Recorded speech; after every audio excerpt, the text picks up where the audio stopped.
24મી ફેબ્રુઆરી 2026નો વિધાનસભાનો દિવસ.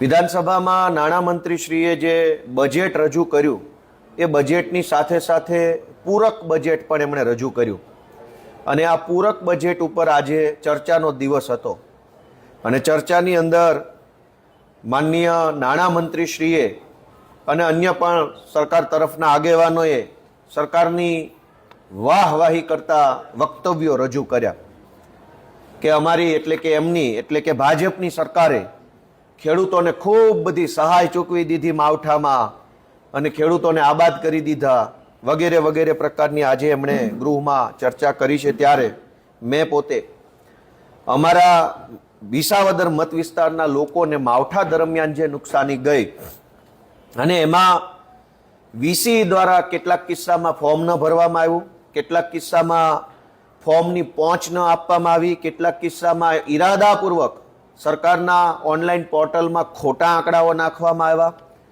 અને આવું બધું થવાના કારણે વિસાવદર મત વિસ્તારમાં જ આમ તો આખા ગુજરાતમાં હજારો ખેડૂતોને હજુ પણ માવઠાની સહાય નથી મળી, પણ વિસાવદરના મેં નામજોગ કેશુભાઈ શંભુભાઈ કાછડિયા સરદારપુરથી, અજયભાઈ પીપલિયા કુબારાવણીથી, મંજીભાઈ રૂડાણી ભેસાણ, વલ્લભભાઈ કડવાભાઈ રૂપારેલિયા ભેસાણ, સુરેશભાઈ આસોદરિયા ખાખડા અરમતિયા, ધીરુભાઈ જીવણભાઈ ભાયાણી મોણિયાથી, ગોવિંદભાઈ પાચાભાઈ ગાજીપરા, હસનાપુર એક ગામ છે વિસાવદરનું, આખા ગામમાં કોઈને સહાય ન આવી.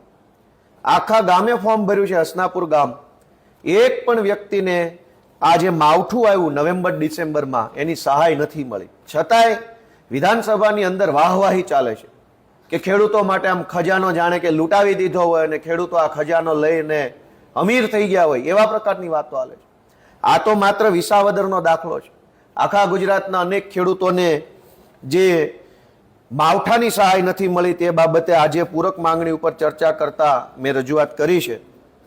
આ સિવાય સ્વર્ગસ્થ મુખ્યમંત્રી શ્રી વિજયભાઈ રૂપાણી જ્યારે મુખ્યમંત્રી હતા ત્યારે એમણે ખેડૂતો માટે બહુ સારી યોજના જાહેર કરી હતી જેનું નામ હતું મુખ્યમંત્રી કિસાન સહાય યોજના.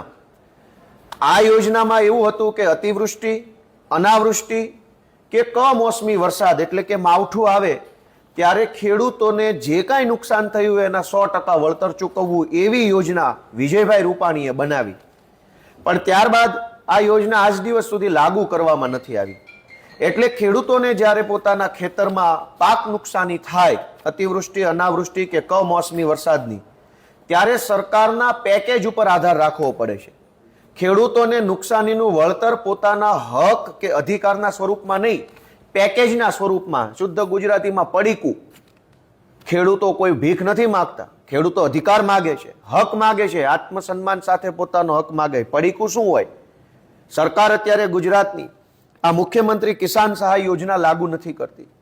વિજયભાઈ રૂપાણી એમણે આ યોજના બનાવી. મેં ગયા સત્રમાં પણ વિનંતી કરી હતી કે કમસે કમ વિજયભાઈને શ્રદ્ધાંજલિ આપવાના ભાગ સ્વરૂપે આ યોજના લાગુ કરો, પણ હજુ સુધી લાગુ કરવામાં નથી આવતી અને આ યોજના લાગુ નહીં થવાના કારણે ખેડૂતોને જેટલું નુકસાન થયું હોય એટલા પ્રમાણમાં વળતર નથી મળતું. શું કામ?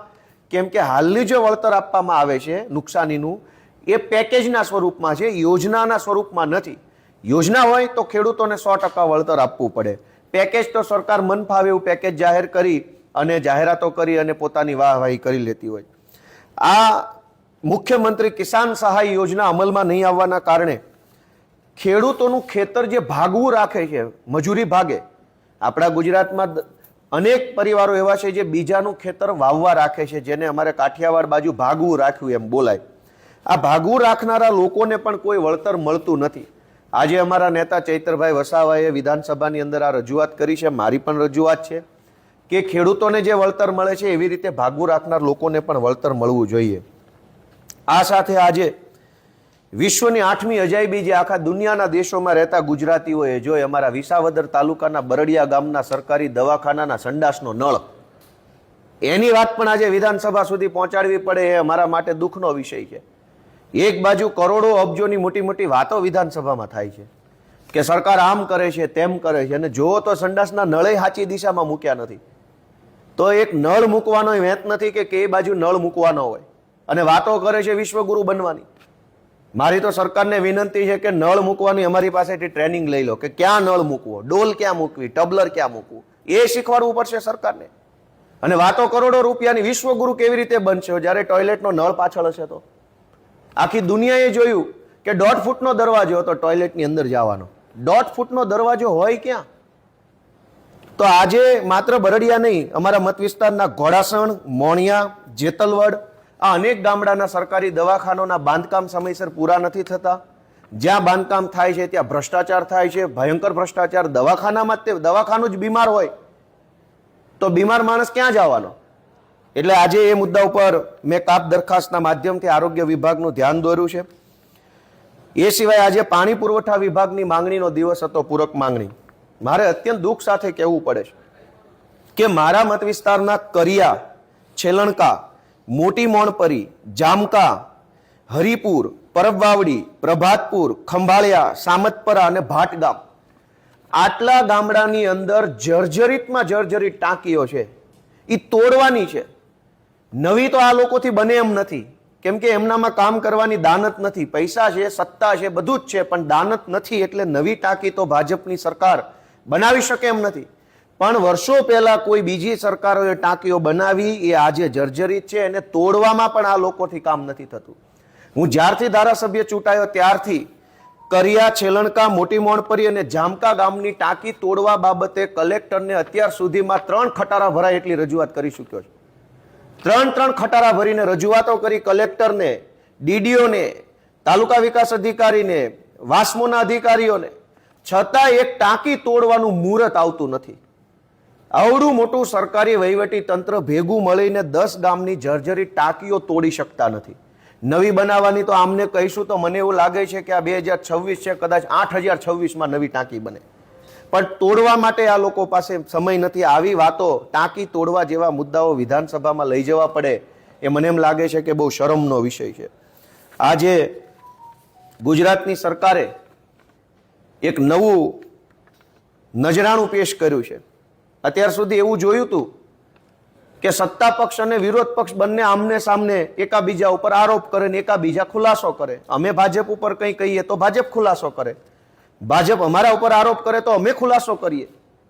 પણ હવે નવું નજરાણું ભાજપે ચાલુ કર્યું છે. આજે આ ભાજપની સરકારે સામાન્ય વહીવટ વિભાગના નાયબ સચિવની સહીથી એક પરિપત્ર બહાર પાડ્યો છે.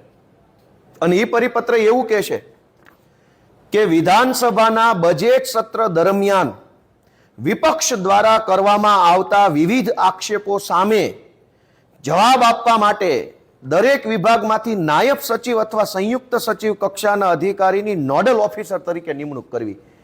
એટલે હવે ગોપાલ ઇટાલિયા એમ કહેશે ને કે અમારા વિસાવદરના બરડિયા ગામના દવાખાનામાં ભ્રષ્ટાચાર થયો છે, તો એનો જવાબ આપવા માટે સરકારનો મંત્રી નહીં આવે, નોડલ અધિકારી સચિવ આવશે કે ગોપાલ ઇટાલિયા ખોટો છે, આમ આદમી પાર્ટી ખોટી છે, મુર્દાબાદ મુર્દાબાદ.